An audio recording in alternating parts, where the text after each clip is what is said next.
first poem that I thought I'd perform, I wrote last year when I was taking part in a workshop with One Extra and the Roundhouse from down London, and the theme of the project was futures, and everyone had to write around the theme of future.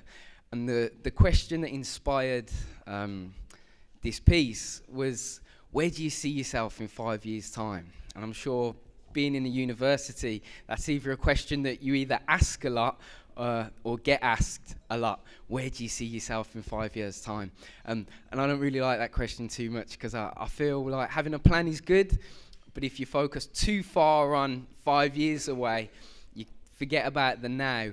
And before you know it, you're in 5 years and haven't done much from the now, and you're still thinking about where will I be in 5 years' time. So whenever I get asked that question now, I just copy and paste this piece. 5 years is 60 months away and always will be. And if you refuse to make me stronger, well then I guess you just might kill me. But for now, right wheels with me and breathe. Let it in, then let it leave if needs be. Don't pull the reins back on movement moving freely. Maybe my movement mutes and moves to free me. Take me on a journey, one of Herculean proportions. You and I can still move forward when the mouth of exhaustion comes to choose us and use us. Swallow us like placebo before it makes us doubt and disbelieve the things we know. I know to never expect the unexpected, because if we did, then the unexpected would be expected, making expecting the unexpected impossible. Like a fossil, unaging to share its secrets, share its stories. So instead, share your broken stories with me. Open up.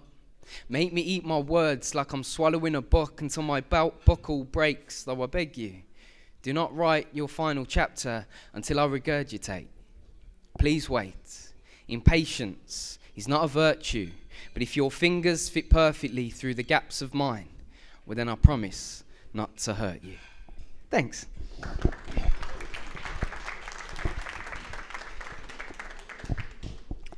Very often I get asked, when I get talking to people and they discover that I'm a poet, they say, oh, so what do you write about? And obviously there's many different topics and subjects that I have to write about for my job, some of which I choose to, others I'm commissioned to. I was at the Rico Arena just last week and had to write a poem for the centenary of the Chartered Institution of Housing. So, right, if you can write a poem about housing, then, you can write a poem about anything. So, it's a real varied range of topics, but one of the things that I personally like to write about is almost what you're going to leave when our physical being is no longer here. What have you done with your time on this earth to try and make it a bit of a better place, but just leave so you can be remembered a little bit more than your children or your great-grandchildren, and you can still be talked about. So I don't know if anyone has ever had the misfortune, maybe, I don't know, of watching the film Troy, but this this piece is just a little bit inspired by the bit when Achilles is talking to Hector's cousin, and he's saying that maybe God's being immortal is actually their curse, because they take everything for granted, because they know they will always see the most beautiful things again, whereas when we see something like the moon or the sunset or whatever it is that you find to be beautiful, without sounding morbid, it might not be, it might be the last time that you ever get a chance to see that. So we really appreciate it a little bit more. So this is a poem on that. Everlasting lords always seem to walk immortally forward, and they force us mortals to let life unfold. So that's all we can do until we get old, and I wish to be hot until life turns cold. And when your life gets old, that's when you become someone else. People have problems in asking for help because we see images, and then we get caught up in self and we doubt. Because everyone wears a smile on that face of theirs, but the Joker's grin isn't a face that cares. I'm kind of used to opponents with those basement stares. Instead we swap the component with replacement glares. We wear Harvey Dent-like straight to fake faces on a daily basis, from the places that I slip fists like the bullets of Matrix right up to the stage where I read what I'm making. Some people give, sure, a lot are just taking. Me, I'm just fighting and writing a lot, and I don't expect some sudden rise to the top. I try advise and I stop And if all else fails, I will type this with a rock. I'll carve it into a wall. I refuse to belittle. I'm just half as tall. A sharp pen with a pad is my carver's tool, and that's all. We need to leave something behind. And matter kind of doesn't. It's all in your mind. You see, we rip and we tatter, we fall at times, but it's not how you drop, it's the way that you climb. It's the way you take action. Only division divides us. It's like life is in a fraction. It's a fact that we have minuses so that we appreciate the plus. And what's in you is in all of us. Who knows? Maybe the gods are in awe of us. Nothing's ever new. Nostradamus believed that the world was repeated. Even the Viktorija send up defeated one day. No way will you be the top dog forever. But if you wish to succeed, then you must endeavour and sever the strings which constrict you to only one simple step at a time. And never forget that things do get better in time. And as I attempt to type up a legacy, I let it be rhyme. I know that declining is easy to do. But giving up, that shouldn't be easy for you, because you were supposed to be stronger than this. It's all in a sentence, and it's all in a kiss. But the lips of poison ivy are toxic, and we all know a poison ivy. I just pray that the close ones say when it's behind me, no expiry date on everlasting, of course, but then there's the rest. If you listen, there's a beast beating up under my chest. We all stand that test of time, and time's yet to fail. So I suggest that we pin back our logos like Gareth Bale has and listen, because we all do what we must. And only in the end will we have to face up to our penalties. And believe me, I've received more black eyes from the fists of my friends than my enemies. But they'll throw them for me, as well as at me. Survival of the fittest, it's what comes naturally. And naturally, some people will like this. Some of you won't. It's not the end of the world. I won't hack at my throat. And if on a morning like today, I open my eyes and I witness Goliath, well, call me David, because I won't stop till I triumph. And if one day we clash with the Titans and they declare war on us, well, maybe it's because they are in awe of us. Thanks.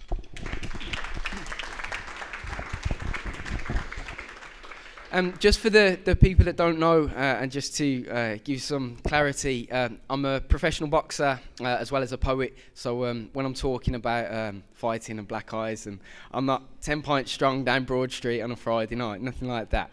I had 65 fights as an amateur fighter, turned professional last year. I've had 4 fights unbeaten now as a professional fighter, and hopefully I'll be fighting again around March time. People often think it's a little bit of a gimmick, like this small guy that does poetry has the gimmick of being a boxer. If any of you come and watch me fight, you'll see that it's not a gimmick. It's proper fighting, and it's tough, and it's hard, and it's bloody, and it's painstaking. And my fighting weight, I fight at a weight called flyweight, which is one of the lowest weights you can be. So from that to what I am now, I've got to lose about 10 kilos or more, which is like over 1.5 stone. So I'm walking around all gaunt and looking a bit like a skeleton when I'm on weight for a fight. But there's lots of references that I use and draw from boxing to incorporate into some of my poetry work. Over the past 2 years or so, I've developed some projects called Poetry with Punch, and it is kind of what it says. We do a few hours of poetry workshop, and I get the young people talking about anti-conflict and why fighting is bad and the wars and stuff like that, because I don't want it to be right, let's do poetry and talk about pretty colours and flowers and animals, and now it's boxing and we're going to learn how to beat people up. It's not they're not that separate. We try and link it as best as possible. So we'll do that, then we get them doing a little boxercise thing at the end, and they write rhyming couplets to like a 4 beat. So that's how, I don't know, they might go I think conflict is really bad.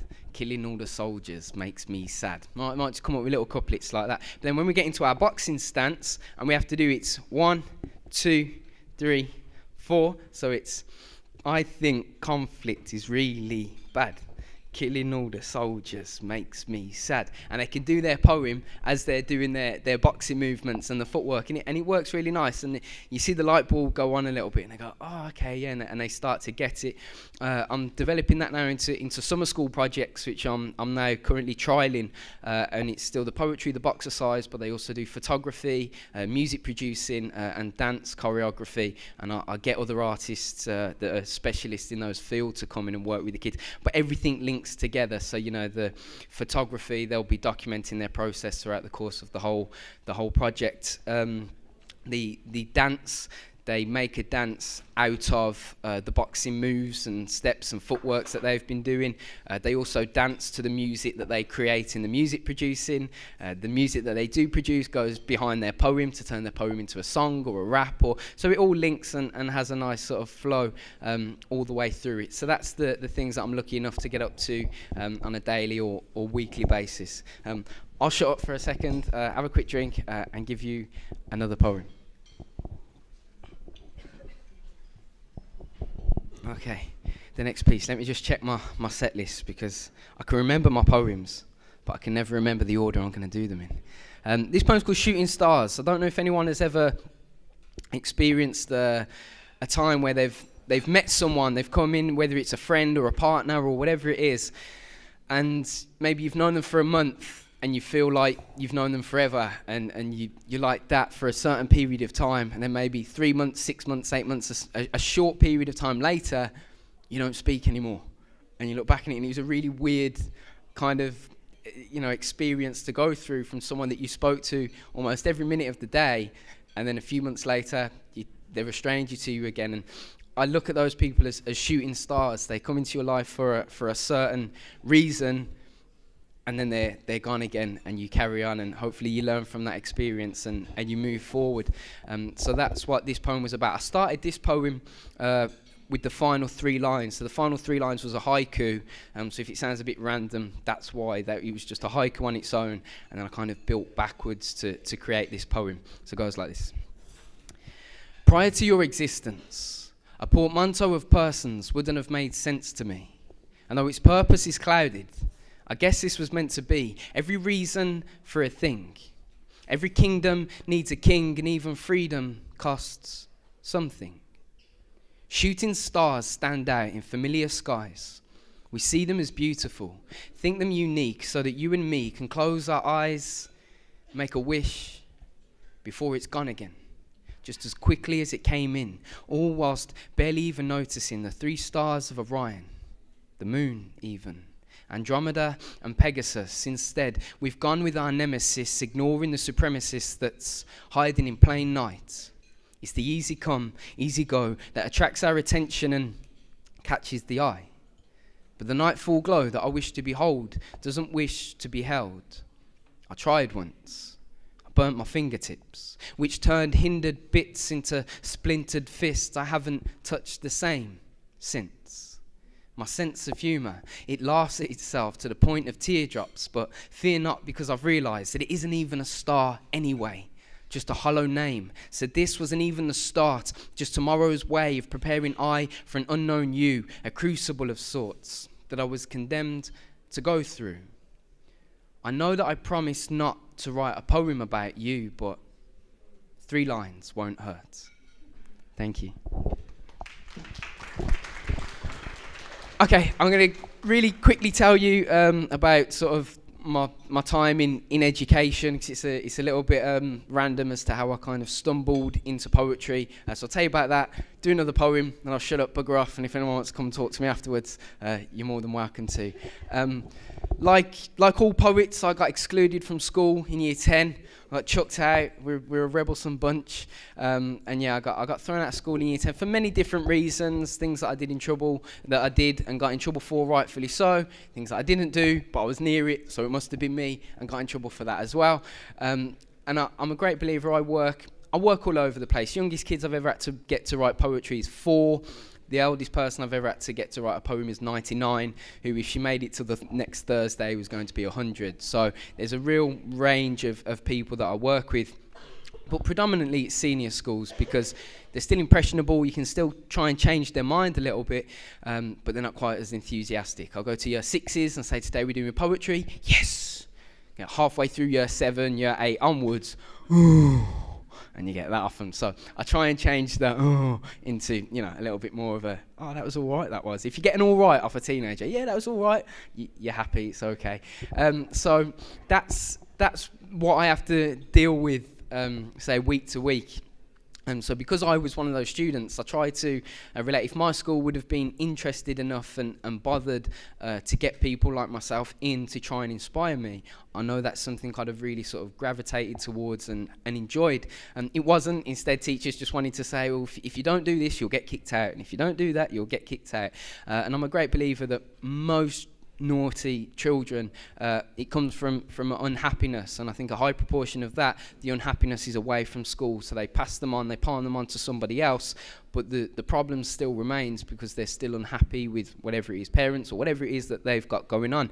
I'm very lucky that my mum and dad have always been fantastic and amazing, and it was school that was making me unhappy. So once I was out of the school, I didn't have an excuse for being naughty anymore. That pressure kind of come off my shoulders. My mum and dad were a bit old-fashioned, panicking, thinking, it's the end of the world, it's going to be nothing. And I was like, I'll do something now, relax, I'm going to work hard, I'll get something done.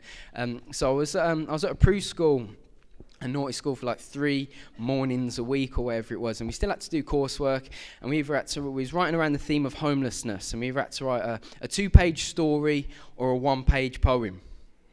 Okay, so I went for a 1-page poem because I love poetry. No, because it was 1 page. Okay, and it was nice and easy, and I could rhyme with words, and I thought I'd do a poem. That'd be cool.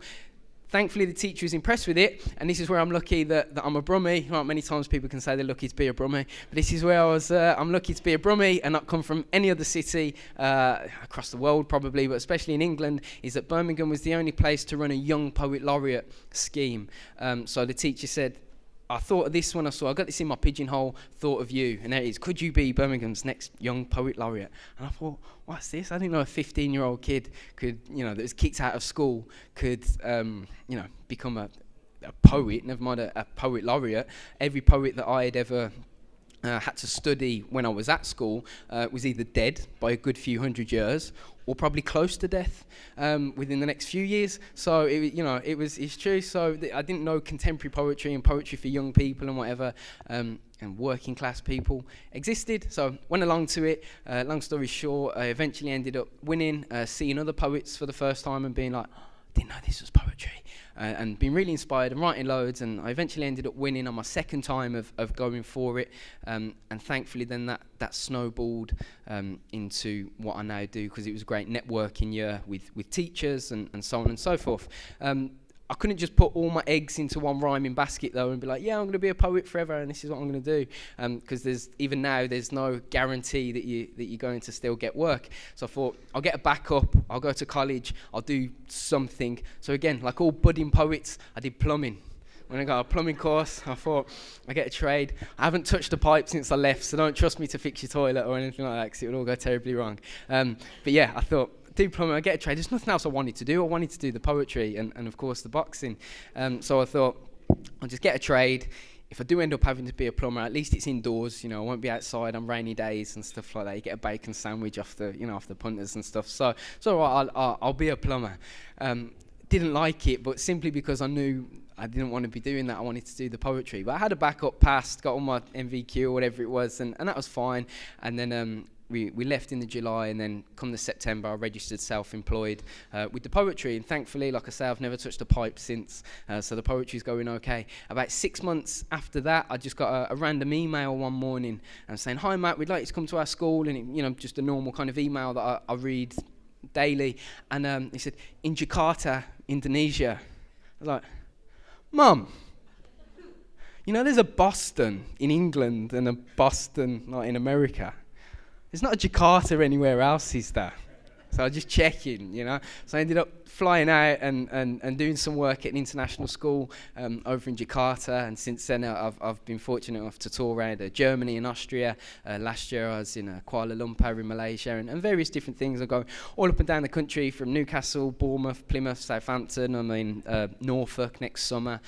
So yeah, it's really cool. But it was just a little bit unique and a little bit different. But had I have not been excluded from school, I genuinely don't think that I'd be doing this now, because the reasons that I took up boxing and poetry, other than having an encouraging teacher, was the fact I had time on my hands and I wanted something to do. I didn't just want to be knocking about on the streets like I was with a big group of lads and all the rest of it. I wanted something to keep me focused and work. I couldn't work now at schools because I was only 3-4 half days or every week. So instead I was getting my bum to the gym and training hard and all the rest of it. So that's how I got into this. So yeah, I'll do one more poem, I'll shut up, and if anyone wants to chat to me afterwards, you're more than welcome to. I'm nice and friendly.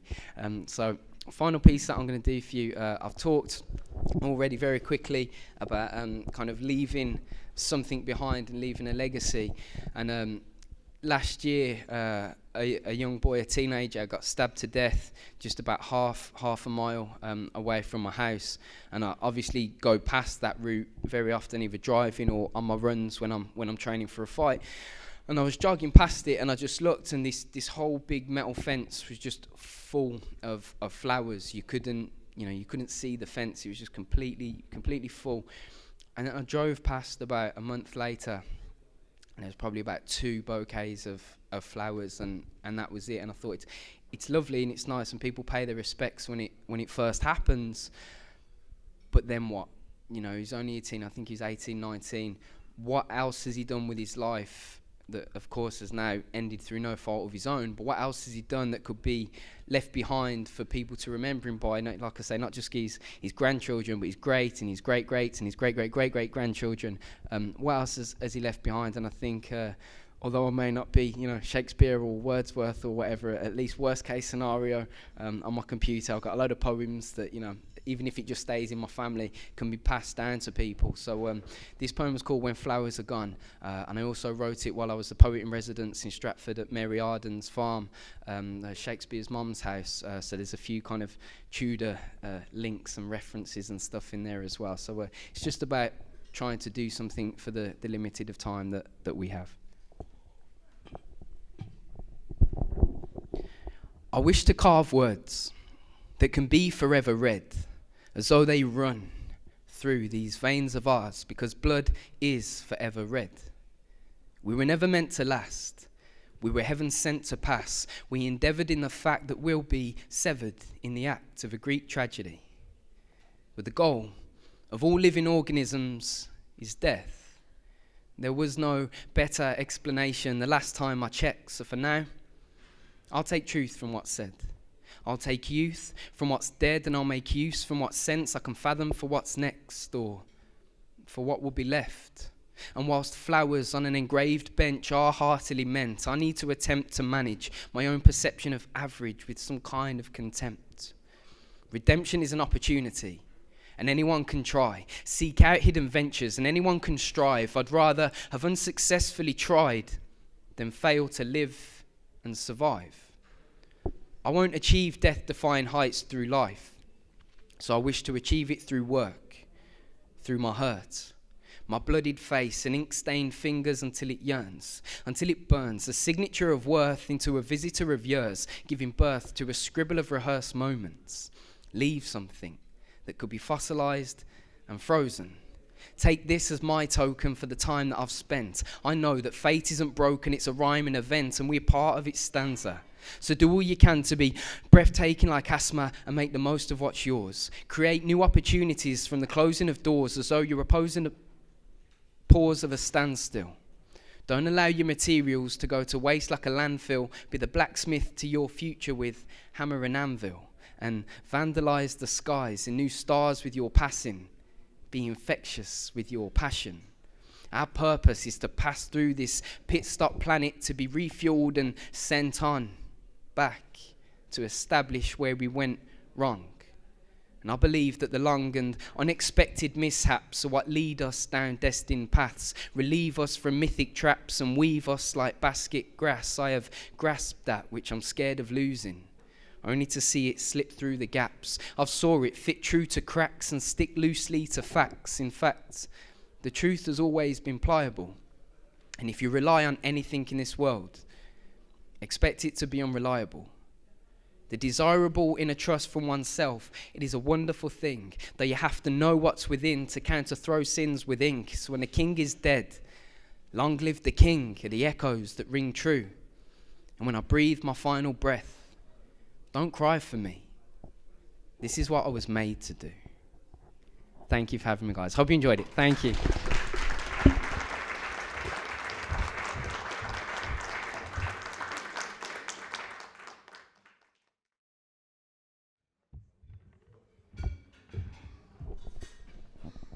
Okay, I'll do one more sort of proper one, and then I'll do one that I enjoy doing around this time of year, if I can remember it, because I haven't performed it since last year, so we'll see how it goes.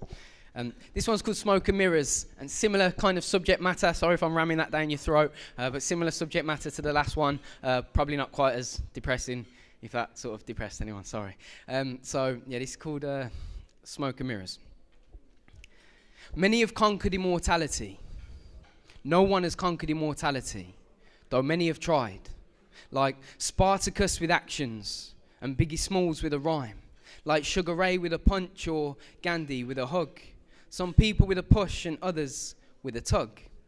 Though any attempts seem to have failed, because in the end, we all do a Gareth and Bale.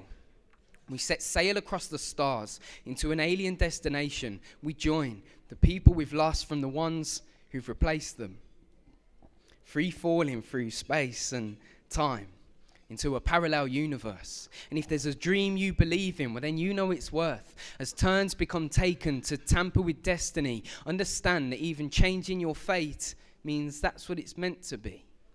It's heaven sent and it's free. It's a game you can't complete. Yeah, the words are repeated by actors, but I'll never hear Shakespeare speak. I'll never witness Muhammad once again float like a butterfly, step into the ring and have a war with another guy. I wonder, is there a door with another side? Is the tale of the wardrobe true?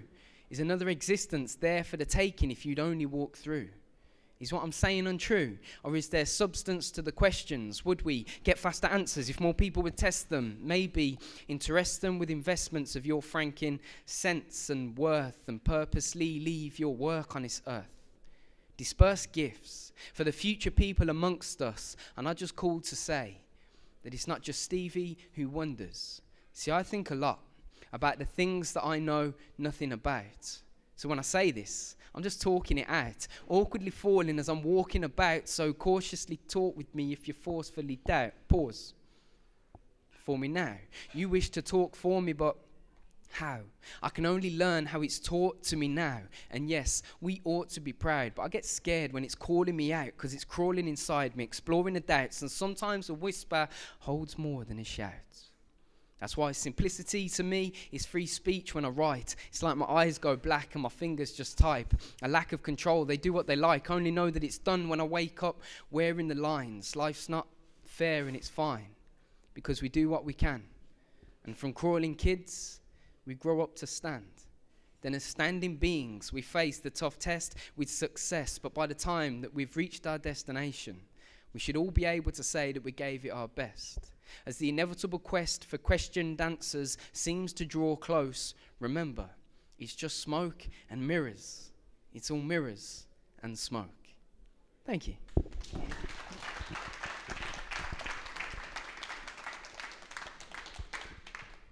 Okay, and yeah, we'll sort of change the theme and the mood a little bit with this last one, and yeah, I'm not going to tell you what it's about. You'll get the gist of it by about the second line. Some people hate this time of year. Some people love it. It goes like this. And I haven't performed this since the last one, so we'll see. We'll test it. I went through it this morning when I got out of the shower, and it was in there, so we'll see. It's time to buy what others sell. Go ahead, let me ring your jingle bells as single tells its story on why there's no love to buy for, and your mother-in-law cooks a dinner just to die for. Midnight madness hits the shops, desperate just to buy more and try for Santa. Brothers share banter at the Christmas dinner, like Mum loves me more, my turkey slice is bigger than yours. You mad? Mine is way much thicker. Leave the food to simmer so you know it's tasting right. And I've heard that Christmas spirit will keep you up all night, but it's all right. It's only once a year. Don't feed me Christmas pudding or I'll take a dodgy turn. Let's learn about the history and the birth of baby Jesus. Reflect and appreciate on what others do to please us. And please, please don't leave us in Toys R Us. Promise you'll meet me by the pinky promise you will meet me by the door. We are going to shop until we drop and flop onto the floor. Always buy more than you receive, but never cease believing. And you try to straighten up the way your Christmas tree is leaning. Dreaming of gifts and the smile on their face, like when I was a nipper, got a Scale Electrics, thought I'd beat anyone in a race. Today, I meet friends at their place and we put up the decorations. Why not? It's Christmas. Eat a whole box of celebrations. I can't wait to taste them. The feeling is divine. And when your mum and dad aren't looking, slip your sis a sip of wine and say it wasn't mine, I swear. I don't know where she got it from. Listen, a sip for this is fine, but make sure it's only one. Yes, Mum. Put cards up on the wall, tinsel around the tree. Family decision time. Angel or a star? What one's it going to be? I see that my niece is scared of the ghost from Christmas past, and the adults play the drinking game to see who we outlast. Each year comes round fast, so you better make your mind up what to buy. You know it's nearly here when QVC shows Christmas in July, yet my freezing toes are frozen in the snow, and I would go up a step to get a peck under the mistletoe. Let's let the glisten glow and go slide down the pavement's carpet. And you know Christmas has started when you smell that German market. Hardly any young one sleeps the night before, and however much they get, of course, they're always wanting more. But I've saw the festive season in full swing as the ball rings shining bright. Last minute shoppers walk by under Christmas lights. We like to encourage it, even if it's lies. So cut your carrots up and don't forget mince pies. The reflective window spies on young, sleepy eyes, doing what they can just to stay awake all night. And Santa flies and cries out with a shout, I'm sorry, but you've missed us. And when the wrapping paper's ripped, it means it's another year till Christmas. Thank you.